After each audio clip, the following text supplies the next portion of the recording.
Hey guys, welcome to The Strong Young Man.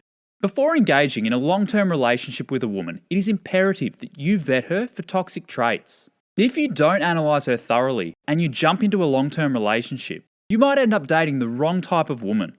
Being with the wrong woman long-term can cost you a lot of happiness, and it could result in you losing everything that makes up your identity. Unsuitable women possess many red flags, which should deter a man from dating these types of women. Unfortunately, most men are ignorant or choose to ignore a woman's toxic habits because they are too distracted by their vagina. Too many men think only with their little head and not with their brain. If you want to mitigate the risk associated with marriage, or you want to ensure that you are about to enter into a long-term relationship with a suitable woman, you need to thoroughly evaluate a woman for these signs. Here are the red flags that you need to watch out for. Red flag number 1. Women without a strong, masculine and virtuous father. I'll deliver the red flags in chronological order. A woman's attitude towards men and everything in life begins in her formative years. Women who did not have a positive relationship with a strong, masculine and virtuous father throughout her entire youth is red flag number 1. It could be that her father was absent, never around, or too busy to tend to her. It could be because her mother divorced her father, which sets the template for her in her future relationships. Divorce is considered an acceptable resolution because her parents demonstrated it. Even if her parents did remain together, if she never had a positive relationship with a strong, masculine and virtuous father in her youth, she will not value a positive, strong, masculine and virtuous man in a relationship. Whatever the reason, it is an absolute disaster to get involved with a woman who has daddy issues. I've covered this at length in episode 34, and to summarise, a woman who has unresolved issues towards men will exhibit any several of the following behaviours. Smokes cigarettes, does drugs, bites nails, drinks excessively, has a fetish for oral stimulation, including fellatio, teabagging, cunnilingus, and analingus, is anal retentive and controlling, is manipulative, is a pathological liar, is a drama queen, becomes jealous, throws tantrums and hissy fits if she doesn't get her way, promiscuous, has a strong affinity for much older men with characteristics similar to her father, keeps ex-boyfriends and plenty of male orbiters around for validation, desires to dominate men, especially if her mother dominated her father, expresses contempt for her father and other previous boyfriends, has cheated in previous relationships, craves attention all the time from people on social media or on dating apps, etc., prefers to date narcissistic, unavailable men as opposed to strong, virtuous men,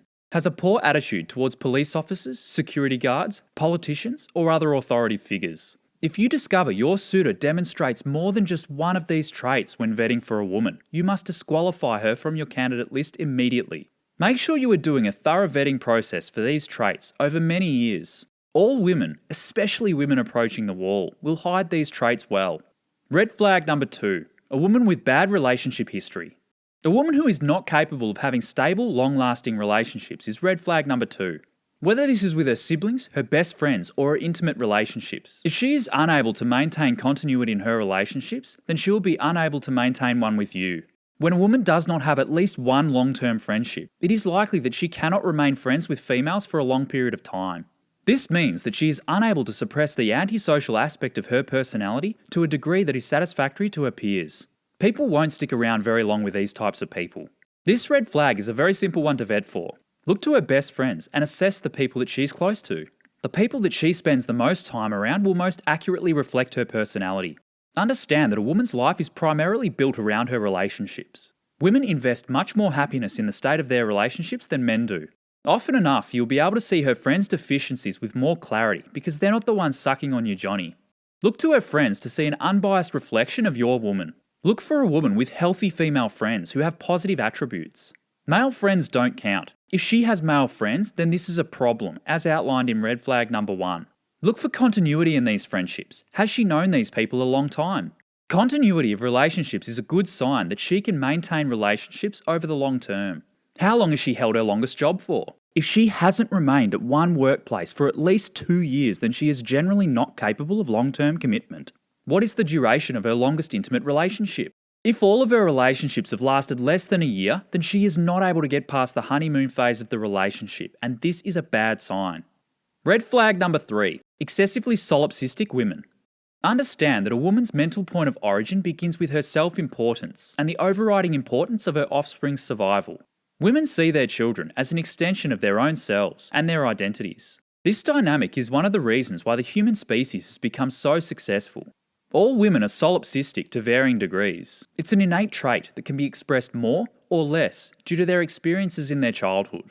It is the women that possess excessive amounts of this trait that will bring you the most trouble. This is red flag number 3. These women are the centres of their own worlds. Most of them are spoilt brats who have never gone through any serious hardship. I understand that their aloofness and self-importance can be a turn-on, but know that in the long run, this characteristic will cause you so much trouble.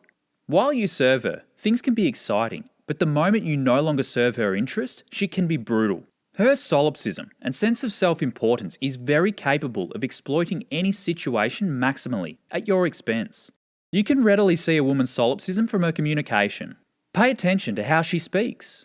A woman's solipsistic nature can manifest itself most obviously in her basic communication skills, such as she always speaks as everything's from her frame of reference.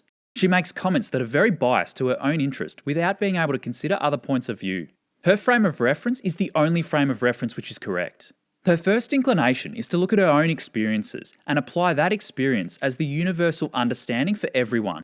She will generally not respond to basic hints of what you want her to do.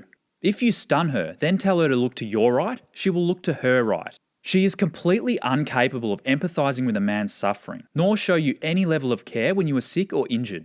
If you ask her to do you a small favour, she will insincerely deny you.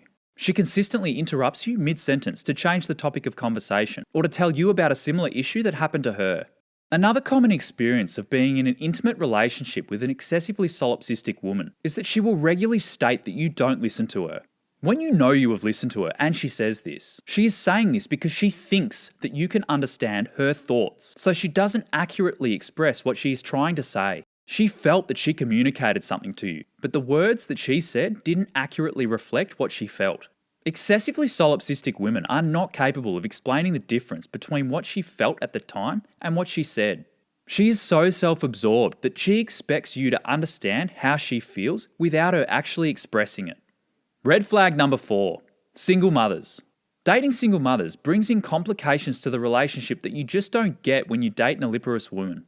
Other than this obvious fact, there is many reasons why dating a single mother is red flag number 4.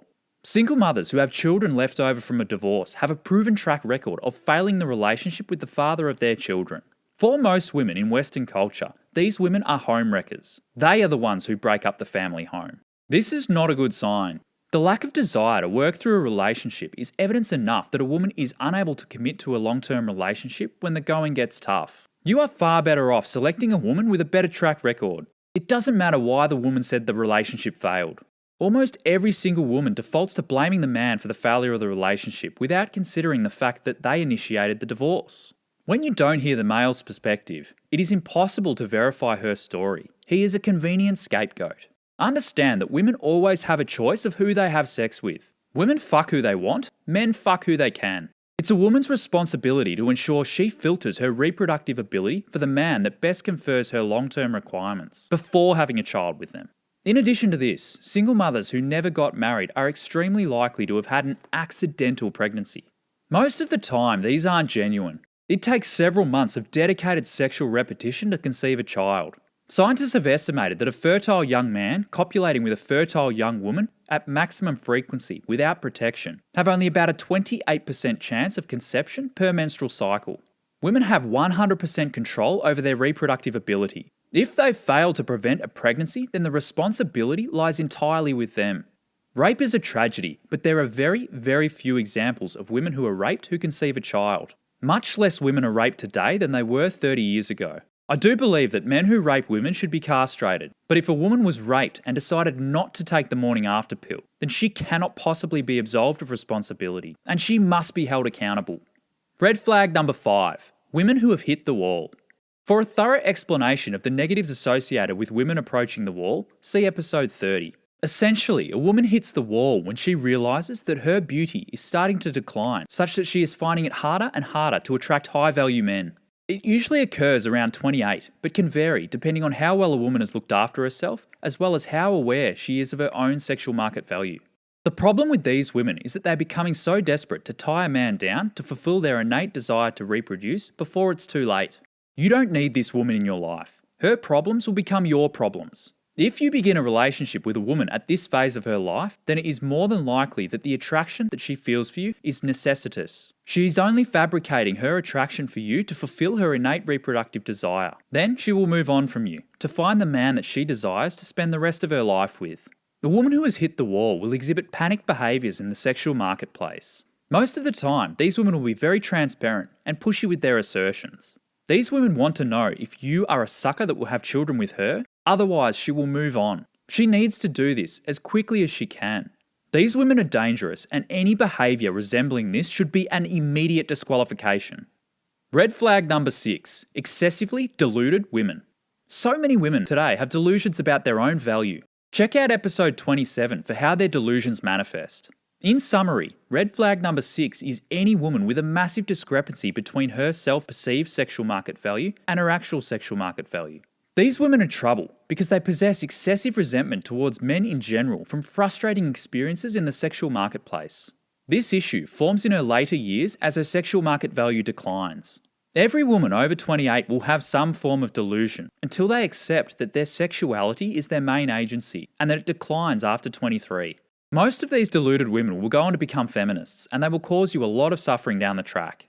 Until a woman reprograms herself with the correct understanding of intersexual dynamics, her delusions will only get worse. The best type of women to target are the opposite to these women. The more aware a woman is of the realities of the sexual marketplace, the more suitable that she will be as a long-term relationship. Red flag number 7, feminists. I've covered off the dangers of modern feminism in episode 23. Essentially, this movement is no longer about equality. These women claim equality, but they disregard social conventions that oppress men, and they enforce social conventions that give power and privileges to women. The problem that these women bring to men in relationships is that they believe they ought to be empowered over men. These women have questionable morals to begin with. Why else would they be ignorant to the sufferings of men who do it much tougher in 2022 than women do? They possess a ruthless attitude towards men, and they have absolutely no compunction in destroying a man financially in a divorce, all under the banner of equality.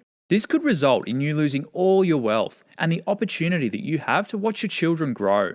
You will most likely have to pay some form of child support for the children, who you can't see, until they are 18 years old.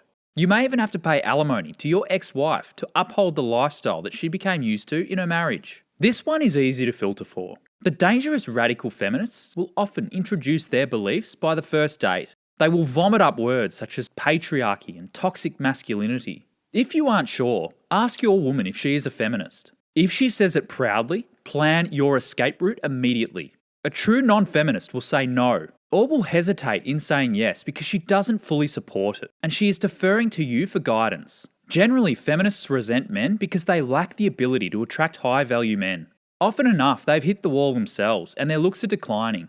In an effort to encourage gender equality, feminists will often masculinize themselves. They will sport short hairstyles in colours as radical as their beliefs. Taken to the extreme, they will end up looking something like Big Red shown here. With hair the colour of her menstruation, this should be red enough to epitomise red flag number 7. Red flag number 8. Women who refuse to sign a prenuptial agreement. I've covered why you need a prenuptial agreement in episode 22. A woman who refuses to sign a prenuptial agreement is red flag number 8. This type of woman is keeping her options open. It is likely that she is reserving the right to change her mind about being married to you after she has your children. After several years, they'll need your money to kickstart their new life. If she refuses to sign a prenuptial agreement, stop to consider her ulterior motives. If she wanted to be married long term, she wouldn't object because she would never have to use it. Unfortunately, you can't really vet properly for this red flag until you are ready to get married. You can try asking her, and if she says that she will refuse to sign a prenuptial agreement, then you are wasting your time. If she says that she would sign one for you, then I wouldn't always believe it long term. A woman who is aware of what she is doing will almost always say that she wants to sign one, in the hope that she will change your mind about wanting one in the future. If you propose to her, you'll be able to put her words to the real test before taking the plunge. And this is the only way to vet for this red flag. Red flag number 9. Bad character. Famous American poet Samuel Johnson, 1709 to 1784, once said, "The true measure of a man is how he treats someone that can do him absolutely no good." It is the same for women. To see a woman's true character, you must observe how she interacts with people in the real world. How does she treat people that she perceives to be inferior to her? How does she treat people that she cannot get anything out of? How does she treat people in customer service, for example, the waiter? Is she willing to do something for someone else, especially a male, who can do her absolutely no good? This is a snapshot of her attitude towards low-value men. It represents the worst side of her true character. This is how she will treat you at your worst. Her ability to give selflessly to other men who can do her no good is an indication that she has a positive relationship to masculinity, and it is a mark of good character. Red flag number 10, a woman with dark psychology. Toxic people possess what is termed the dark triad. These people possess an ugly combination of narcissism that makes them relentlessly self-interested, Machiavellianism, which makes them manipulative, and psychopathy that makes them remorseless, with no ability to empathise. Red flag number 10, the final red flag, is any woman that possesses an unhealthy amount of just one of these traits. When a woman has an excessive amount of just one of these traits, then you need to blacklist her from your candidate list immediately. You should seek a woman that possesses the opposite of these traits, also known as the bright triad. These are clarity that makes them reliable and assertive, maturity that makes them handle conflicts well, and stability that minimises the ability to expose herself to crises and drama. If you are not aware of dark psychology, then you are at a greater risk of having it used against you. I will unpack the trio of these dark triad traits in a future episode. These are all the red flags that I recommend disqualify a woman from you. It's much shorter than the long list of qualifications that most modern women have for men, and none of these are excessively unreasonable. Despite being individual red flags, there is a lot of overlap, such that if a woman possesses one of these red flags, the chance that she possesses another skyrockets. For example, if a woman has bad family history that manifests as narcissism, she raises red flag 1, 6, and 10 immediately, and she has a very high chance of being solipsistic, red flag number 3. For me personally, there are other immediate disqualifications. I won't allow anyone around me with habits or characteristics that conflict with my belief system. This includes people who are horrible to other living creatures, people who eat poorly, people who drink too much, party too much, smokers, drug users, people who are poor with money, and excessively negative people. You can add or subtract qualities to your list of deal breakers that immediately disqualify a woman for you. Don't associate with anyone who has defects that you detest. Another thing to consider is that your gut will often tell you when something is not right. Your gut has a powerful link to the brain via the vagus nerve. It's not very well understood how linked it is at this stage, but I believe a lot of subconscious communication is done via this pathway. When you get a gut feeling that something needs your attention, you should explore this intuition until no stone has been unturned. Pay close attention to the times when there is no obvious reason that your alarm bells are ringing. The unconscious mind knows more than your conscious does. This will give you the best ability to discover these red flags early. Most of the time, men will ignore their gut feeling because it is alerting them to something that they don't want to know. Their ignorance is bliss. For now. It's human nature to require a high level of proof to overturn something that we don't want to understand. Most of the time, we disqualify our intuition from causing any concerns because there is no obvious reason for why we are feeling this way. When you experience this intuition, you must move in the opposite direction. Rather than disqualify your intuition, attempt to qualify it. Move towards your intuition and do not stop until you have determined what is making you feel this way. You may discover something that you needed to know. Better the devil you know than the devil you don't know. When you are vetting a potential suitor, pay very close attention early on in the relationship. It is extremely easy to get blinded by infatuation and look past these red flags. Bring your emotions back to baseline, as mentioned in the previous episode, so that you are able to make the best calculated evaluation on her suitability.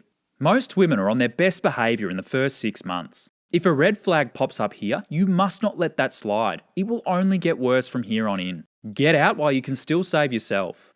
Look for signs of these red flags in their actions. If an action appears out of character, take note. It is likely their true character coming out. This is especially the case when someone is tired, drunk, or too busy to suppress their negative qualities. If they exhibit only a small part of one of these red flags, do your best to explore it further. In order to prove that a woman is suitable, you need to prove her suitability, and you also need to disprove that she is toxic. You need to analyse their behaviour thoroughly in multiple environments over many years. Again, women will often be on their best behaviour early on in the relationship until they have you hooked. She will accentuate her attractive feminine qualities while suppressing her unattractive feminine qualities. Clues to their true personality will come out in time, and that's why time is your greatest asset. Don't be in such a rush to commit then. Widen your perspective. Take your time getting to know your suitors, and if they demonstrate a red flag, terminate ties immediately.